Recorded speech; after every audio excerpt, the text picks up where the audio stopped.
Dinas Perdagangan Kota Parepare bersama dengan Pertamina melakukan operasi pasar LPG 3 kg. Operasi pasar dilakukan untuk mengatasi kelangkaan gas LPG 3 kg di Kota Parepare. Di hari ketiga operasi pasar menyasar ke sejumlah wilayah yang sulit dijangkau, seperti di Kelurahan Lempoe, Lemoe, Galung Maloang, dan Kelurahan Watang Bacu Kiki. Untuk memperoleh LPG 3 kg, warga diharuskan membawa KTP dan KK, serta membayar 19.500 per tabung.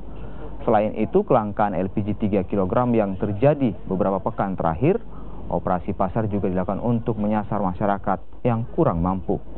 Hampir 1 bulan. Ada satu bulan. Sama ini pakai apa Bu masak? Pakai kayu. Pakai kayu.